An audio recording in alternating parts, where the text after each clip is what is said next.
Nelson?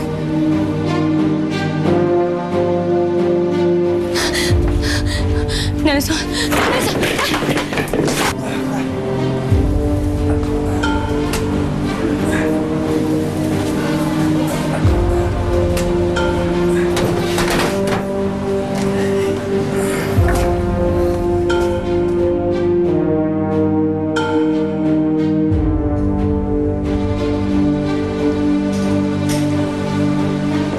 Bakit hindi nyo kayang pigilan ang apo nyo? Ilang beses na kaming iniiwan ni Sunshine dahil sa Sharinang yon.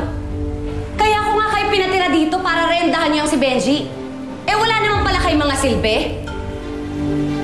Kayo pa mismong kumukonsinti sa tarantaduhan ng lalaking yun eh. Matagal ako nakiayon sa plano mo, Emmy. Nagsinungaling ako sa apo ko. Siguro naman, bayad na kami sa mga utang na loob namin sa'yo. At hindi na ako papayag na kontrolin mo ang buhay ko at buhay ng mga apo ko.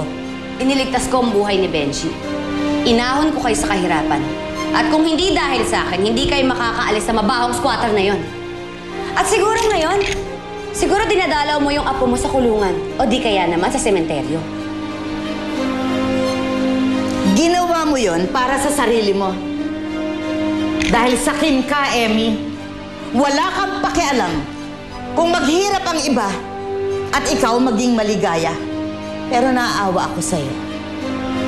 Dahil kahit anong dami ng pera mo at kaya mong gastusin ang pera mo, hindi mo pa rin makuha ang gusto mo.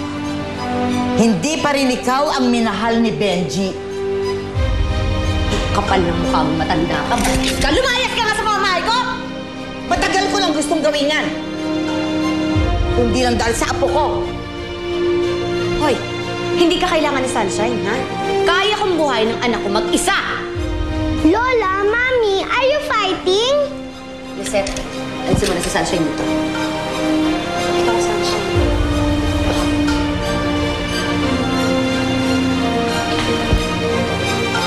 Lola, I will miss you.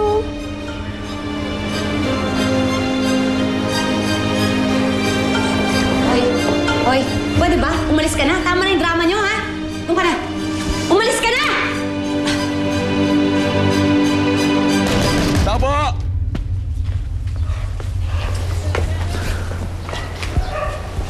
Oh, Benji, buti naabutan mo pa kami. Punta kaming Bora eh. Sama ka? Alam niyo ba kung nasaan si Sharina? Ang kulit mo naman talaga eh. Sinabi nang wala na si Sharina. Lumipat na sila sa Cebu kasama si Nelson. Wala sila sa Cebu. Ba't niyo ba tinatago si Sharina sa akin? Bakit hindi niyo na lang sabihin kung nasaan siya? Ano sinasabi mo, sinungaling kami? Ano namang mapapala namin kung itatago namin yung babae sa'yo? Malis ka na nga. Baka pag nakawan mo pa kami. Tita Elsa, hindi niyo ako naintindihan eh. Masama ang kutob ko. Hindi maganda ang lagay ni Sharina sa kamay ni Nelson. Sige na, parang awa niyo na. Sabihin niyo na sa akin kung nasaan siya. Umalis ka na.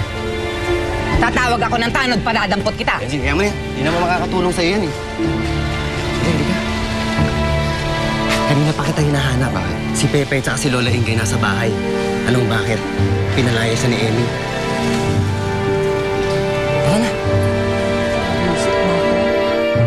Nay, huwag na po tayo bumalik kay Tatay Nelson. Nakakapagod po kasi magpapaghabulan sa kanya. Anak, pasensya ka na ha. Pati ikaw nadadami sa gulo namin dalawa. Pero huwag ka mag-alala. Hindi na tayo babalik sa kanya. Ay, salamat. Eh, saan naman po tayo pupunta ngayon? Pwede mo naman po kina Mang Benji na lang.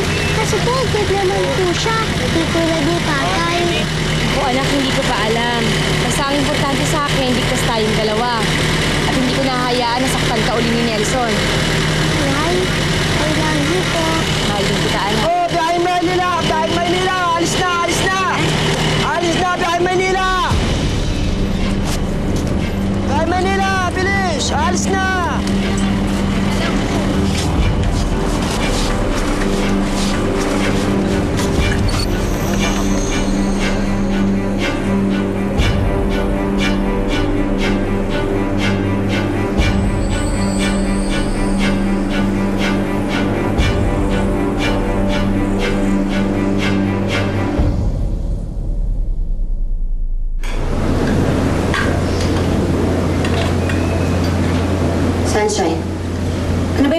mo dyan.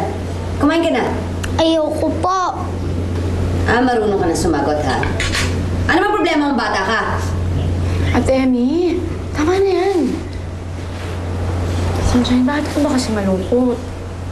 Kasi po, wala akong kalaro. Wala si Daddy. Tapos, si Lola at saka si Ate Pepay. Wala. Sunshine, nandito pa kami ng Ate Lisette mo. Tsaka promise ko sa'yo, si Daddy Benji mo, babalik yun dito. Talaga po? Oo, kaya kumain ka na, ubusin mo na yan. Para pagdating ng daddy mo, maglalaro na kayo. Yay! Sige na, kumain ka na.